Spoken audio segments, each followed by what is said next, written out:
Remember how I said in the last video that an airsoft manufacturer finally released a new gun in 2020? That was a lie. G&G released these under our noses, but you guys didn't care because it's not an M4. But I care. Stay tuned.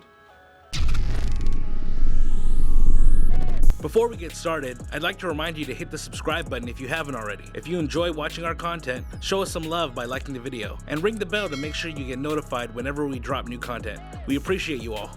What's going on, guys? My name is Cisco. Today, we're going to be taking a look at the PRK 9, right? Yeah. PRK 9, yeah. Why is that so hard to say? Why is that a mouthful? Maybe because it's like RPK, but just all jumbled up. Huh.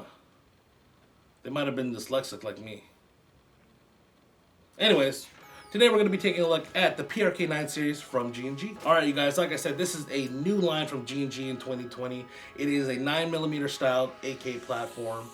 We have the long boy up top being the PRK 9L. We have the short boy, the PRK 9 RTS, and the even shorter boy being the SMG. So we have a lot of guns on the table today, so to shorten it up, we're going to be talking about what they have in common first. Starting off, I'm going to be going over the internals. They have the same full metal gearbox with G&G's premium electronics, so it has the electronic trigger unit being a micro switch and the built-in MOSFET. It also uses G&G's new rotary style hop-up unit for the AK platform, which is actually very cool. I'm very impressed that someone actually did that to the AK platform. Externally, they are going to be sharing the same full metal receiver, the same charging handle, same selector switch, same rear sight, and the same dust cover, which does include the integrated top rail. So the main differences are all going to be pretty much cosmetics, external difference. So I'm going to start off with this one. Going a little more in depth about what all of these rifles have in common, it's going to be the enhanced rotatable charging handle, the enhanced selector switch, which does include the nice finger shelf, and the cutout to hold the bolt open, so it makes it easy for you to adjust the hop-up unit. G&G, thank you for considering us the player. You get a gold star.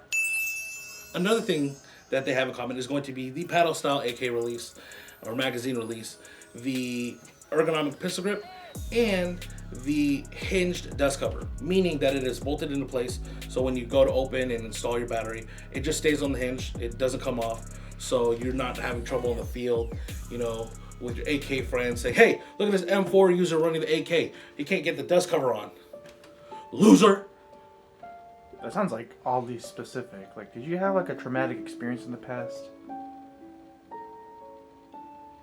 Yes. The first model we're going to be taking a look at is going to be the PRK 9L. And the L stands for long! And obviously that's going to be the main difference between this model and the other two models. It does have roughly a 13-inch barrel with about a 12-inch M-LOK handguard. And thank you, G&G, for that. Everyone else, take note. Stop making key mod. It's outdated. It's uncool. At least now it is. It's not cool anymore. Anyways, the handguard does include a lowered Picatinny rail section compared to the optics rail, and this is for pec boxes or D-balls, so it drops it a little bit lower so your optics can have better clearance. It's like layers, right? It's really cool. Right? It's like a cake, or like an onion. Cake. Onion. Onion cake? With mayo icing? Stay tuned for season 2 of Roast My Build. Anyways, the last external difference is going to be the full metal folding stock. It's fixed, but it folds. So you can either have no stock or all stock. Pick your poison. The last difference that the PRK 9L is going to have is going to be the battery compartment. Unlike traditional AKs where they're stored underneath the dust cover, this one is going to be stored into the handguard. The way you access it is by unscrewing the gas block and removing the top rail cover, and this will expose the battery compartment. So Surprisingly, this gun is already wired to Deans, which is actually very nice. This should be the standard in Airsoft now. It does also include a sleeve for a tri-panel 11-1 LiPo battery, but if you do shimmy out the MOSFET from the middle bridge here, you can expose the entire top rail section to run a stick-type battery, a very long stick-type battery. This model is going to be chronoing at about 370 to 390 feet per second with a .20 gram BB. And the G&G PRK 9L is going to be retailing for $410 at AirsoftGI.com. And make sure you take advantage of the Wombo Combo for the best savings in Airsoft. Overall, it does look a little weird with the shorter magazine, but it's very ergonomic. And if you're if you're dying to run a pistol caliber carbine outdoors, this was built for it. The second model we're going to be taking a look at is going to be the PRK9 RTS. And I don't know what RTS stands for. Maybe retractable stock? Anyways, the main difference is going to be the length on this gun. Obviously, it has a 4-inch barrel with a standard Picatinny rail system instead of the M-LOK, which isn't really a con, but it gets the job done, you know. The battery is actually going to be stored like traditional AKs underneath the dust cover, and it is going to be on the hinge, so it makes it very easy to install. And this gun is pre-wired to Deans also. G&G. Another gold star. Finally, the main difference is going to be the M4 style buffer tube on the folding mount. Why couldn't they do this on the PRK 9L? I guess you could say they really took the L. Anyways, the stock is adjustable into 6 different positions, and it's actually very comfortable and really good looking. It's very sleek, really nice overall, and it can be folded. Again, G&G, can you make another version with this stock instead? This model is going to be chronoing at about 330 to 340 feet per second with a .20 gram BB. And the G&G PRK9 RTS is retailing for $360 at AirsoftGI.com. And make sure you take advantage of the Wombo Combo for the best savings in Airsoft. Overall, I think this is what you would expect from a pistol caliber carbine. More of a PDW or CQB style build. With the FPS that it's shooting at, it's perfect for indoors. The possibilities for some Gucci builds are there, and the fact that it's using the M4 buffer tube is very nice. And finally, we're going to be taking a look at the PRK9 SMG. And they literally took the RPS and chopped the stock. And they gave you a little Picatinny rail section. And currently in Airsoft, I can't think of any stock that you can mount. Unless you go real steel and get the SIG, MPX, MCX, PDW stock. Or the Terran Tactical buffer tube adapter. But that thing's like 30 bucks.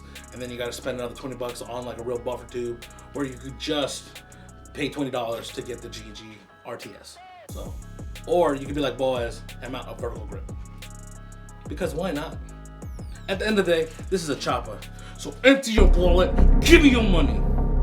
Or this would be a really good sidearm for a sniper rifle. This model is going to be shooting identical to the RTS, so it's going to be chronoing at about 330 to 340 feet per second with a .20 gram BB. And the G&G PRK9 SMG is going to be retailing for $340 at AirsoftGI.com. And again, take advantage of the Wombo Combo. You save money. I'm trying to help you guys out. Just do it. All right, guys, enough talking. Let's go shoot these. All of the models are going to be including a 40-round mid-cap magazine. They do have a 200-round high cap that you can buy. But yeah, 40-round mid-cap magazine, super dope. All right, guys, we out here on the range with... Hey, I think you got something on your back. Huh? Looks like you got some mayonnaise on there. Oh, you're right. I do have some mayonnaise on my back. Mayo Gang shirts now available below, right underneath this video. Go ahead. I'll wait. It's kind of a shameless plug. Shameless. Everybody loves mayo. Anyways, we're out here on the range with the G&G PRK 9L. Right about 100-ish, 150-ish feet. Now let's go ahead and give it a test fire. Magazine's all loaded up. 40 rounds.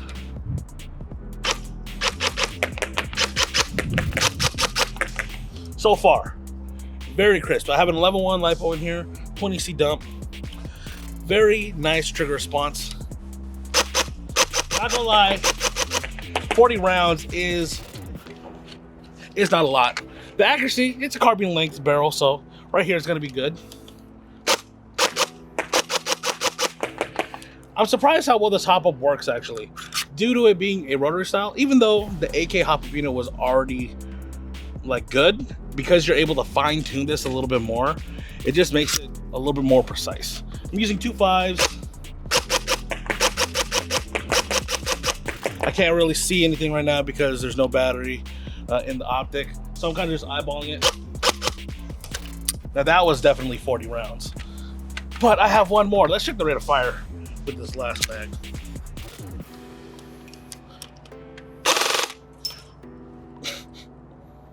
Actually, I'm very impressed because the battery that I tested earlier was about 16 beeps a second, but now it sounds closer to like 19, 18. And just like that, it is empty. So far, so good, but let's see how the RTS holds up. I kind of figured that the SMG is the same as the RTS, just without the stock. And this seems like a lot more fun to shoot. So, so much fun. Yeah, the rate of fire of this is actually pretty healthy. It's not the fastest, but with the 25K E-Freak motor, it's pretty decent. The main thing is that trigger response. We moved the target up to about 75 feet, which is probably like the maximum distance that you're going to be shooting indoors anyways.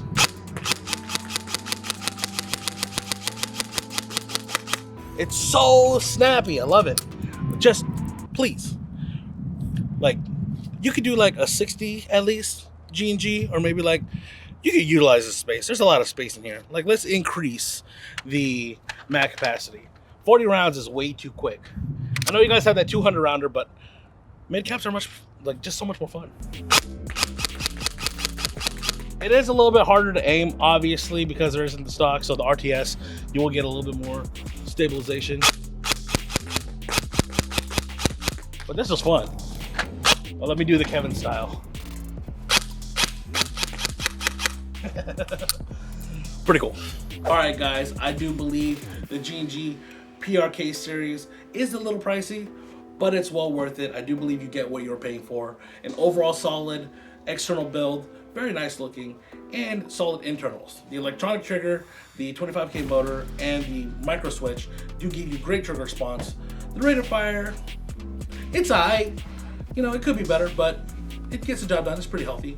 And I do believe that G&G thought this out very well. Like, they put a lot of research and development into it to make it very user-friendly.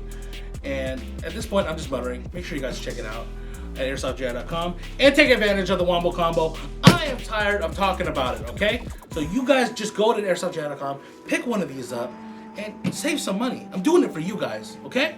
And make sure you subscribe for more content. We upload every Wednesdays and Fridays. And I'll see you guys next time. Peace.